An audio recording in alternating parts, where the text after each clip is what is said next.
എസിൽ റിപ്പബ്ലിക്കൻ നേതാവ് Donald Trump അധികാരമേറാൻ മണിക്കൂറുകൾ മാത്രം.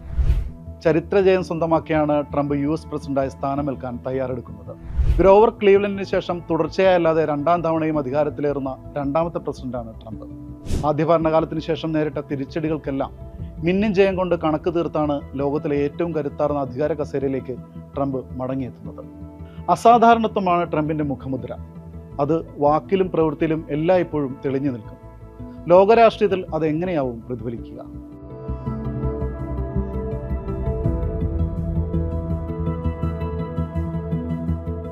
തമ്മിൽ ഭേദം ആര് എന്നൊരു ചോദ്യത്തിനായിരുന്നു അമേരിക്കക്കാർ ഇക്കുറി ട്രംപ് എന്ന് മറുപടി നൽകിയത്.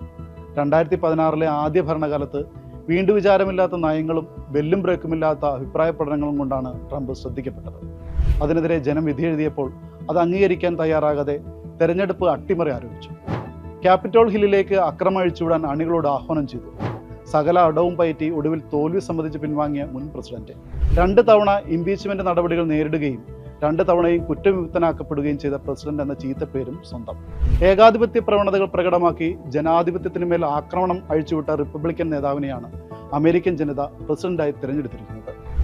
4 വർഷത്തെ ജോ ബൈഡൻ കമല ഹാരിസ് ഭരണത്തിനെതിരായ ജനങ്ങളുടെ വികാരം കൂടിയാണ് ട്രംപ് മുതലെടുത്തത്. ആഭ്യന്തര രംഗത്തും ലോകരാഷ്ട്രങ്ങൾക്കിടയിലും അമേരിക്കയുടെ പ്രതാപം നഷ്ടപ്പെട്ടെന്നും അത് വീണ്ടെടുക്കാൻ തനിക്കല്ലാതെ മറ്റാർക്കും കഴിയില്ലെന്നും ആവർത്തിച്ച് പറഞ്ഞും കയ്യടി നേടിയുമാണ് ട്രംപ് രണ്ടാം ഭരണകാലം നേടിയെടുത്തിരിക്കുന്നത്. അതുകൊണ്ട് തന്നെ അമേരിക്ക ഫസ്റ്റ് എന്ന 2016 നയം തന്നെയാകും ട്രംപ് പിന്തുടരുകയെന്ന് ഉറപ്പാക്കാം.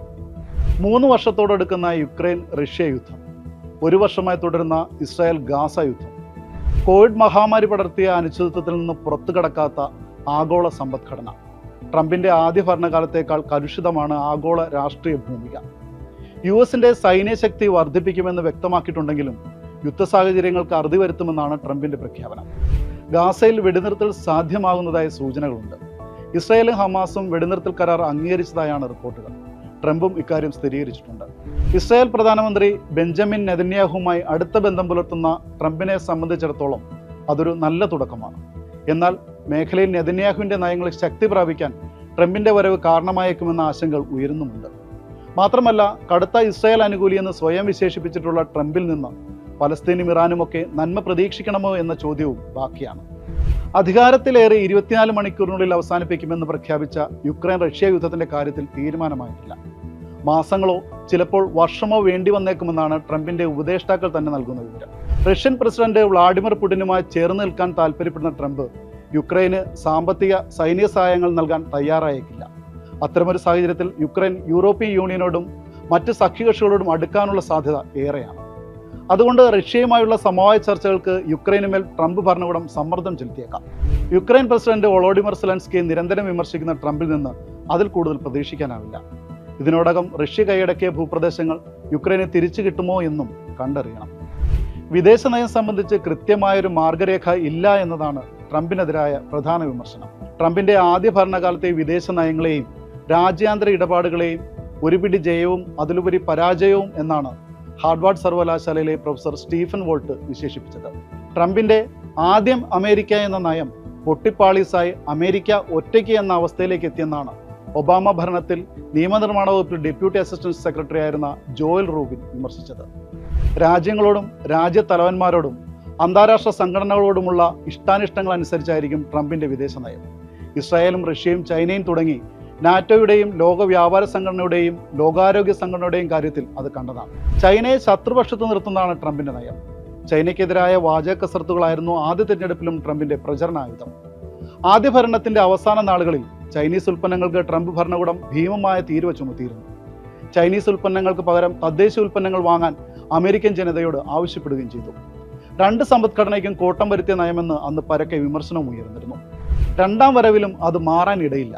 ചൈനീസ് ഉൽപ്പന്നങ്ങൾക്ക് 60% തീരുവ ചുമത്താനാണ് പദ്ധതിയെന്നാണ് ചില അഭിമുഖങ്ങളിൽ ട്രംപ് തന്നെ നൽകുന്ന സൂചന.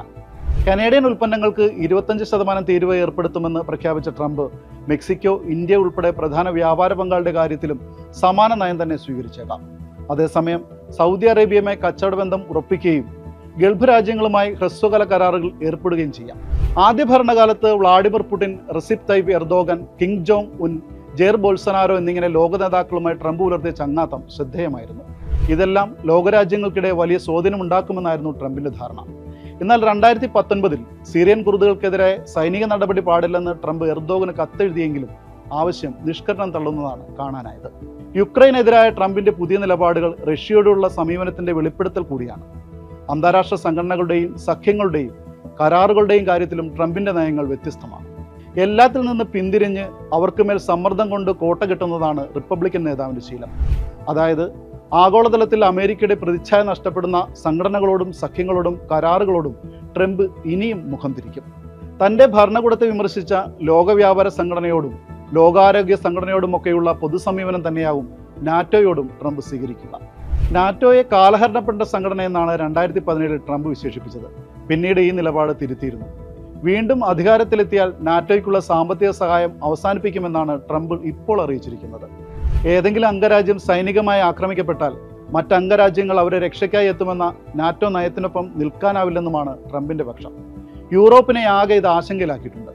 സൈനിക പ്രതിരോധ മേഖലയിലേക്ക് കൂടുതൽ ഫണ്ട് വകയിരുത്താൻ യൂറോപ്യൻ സഖ്യകക്ഷികൾക്ക് മേൽ സമ്മർദ്ദം ചെലുത്തുന്നതാണ് ട്രംപിന്റെ നയങ്ങൾ. ഇന്ത്യ ഉൾപ്പെടെ വികസ്വര രാജ്യങ്ങളുള്ള ട്രംപിന്റെ നിലപാട് എന്തായിരിക്കുമെന്നത് ഏറെ പ്രധാനമാണ്. അധികാരത്തിലെത്തിയാൽ ഇന്ത്യയുമായുള്ള ബന്ധം അടുത്ത തലത്തിലേക്ക് കൊണ്ടുപോകുമെന്നാണ് ട്രംപിന്റെ വാഗ്ദാനം. പ്രധാനമന്ത്രി നരേന്ദ്രമോദിയുമായുള്ള അടുപ്പം പരിഗണിച്ചാൽ ട്രംപിന്റെ വാക്കുകളിൽ ആശ്വസിക്കാം. പ്രതിരോധം, ഊർജം, ടെക്നോളജി മേഖലയിൽ പരസ്പരം സഹകരണം മെച്ചപ്പെടുമെന്ന് പ്രതീക്ഷിക്കാം. എന്നിരുന്നാലും കുടിയേറ്റം, ഇറക്കുമതി തീരുവ പോലുള്ള വിഷയങ്ങളിൽ ട്രംപ് സ്വീകരിക്കുന്ന നിലപാട് ഇന്ത്യയെ സാരമായി ബാധിക്കുന്നതാണ്. കുടിയേറ്റത്തിന്റെ കാര്യത്തിൽ മുൻ നിലപാട് തുടരുമെന്നാണ് ട്രംപ് നൽകുന്ന സൂചന. US മെക്സിക്കോ അതിർത്തി അടച്ച് കൂട്ട നാടുകടത്തലുകൾ നടപ്പിലാക്കുമെന്ന് ട്രംപ് അഭിപ്രായപ്പെട്ടിരുന്നു. വിസ നയങ്ങളിലും സമഗ്രമായ മാറ്റം പ്രതീക്ഷിക്കാം. ആദ്യ ഭരണകാലത്ത് H-1B വിസ വ്യവസ്ഥകൾ കൂടുതൽ കർശനമാക്കിയത് ഇന്ത്യൻ IT കമ്പനികളെയും തൊഴിലന്വേഷകരെയുമാണ് വലിയ തോതിൽ ബാധിച്ചത്. ഇക്കുറിയും അത് തുടർന്നാൽ ഇന്ത്യ ഉൾപ്പെടെ രാജ്യങ്ങളെ അത് സാരമായി ബാധിക്കും. തന്ത്രപരമായ ഏതൊക്കെ കരാറുകളിൽ പങ്കാളിയായാലും അമേരിക്കൻ താൽപ്പര്യങ്ങൾക്ക് വിരുദ്ധമാണെങ്കിൽ സഖ്യരാഷ്ട്രത്തിന് മേൽ സമ്മർദ്ദം ചെലുത്തുന്നതാണ് ട്രംപ് നയം. മോദിയുമായി എത്രയൊക്കെ ഫ്രണ്ട്ഷിപ്പ് ഉണ്ടെങ്കിലും വ്യാപാര രംഗത്ത് വിട്ടുവീഴ്ച ചെയ്യാൻ ട്രംപ് തയ്യാറാകുമോ എന്ന് കണ്ടറിയണം. എത്ര ഉദാരമായാലും അമേരിക്കയെ വെല്ലുവിളിക്കുന്ന ലോകക്രമത്തോട് ഒരു തരത്തിലും സന്ധി ചെയ്യാൻ ട്രംപ് തയ്യാറായില്ല. ഇത്തരത്തിൽ അസാധാരണത്വവും അനിശ്ചിതത്വവും പേറുന്നതാവും ട്രംപിന്റെ രണ്ടാം ഭരണകാലം.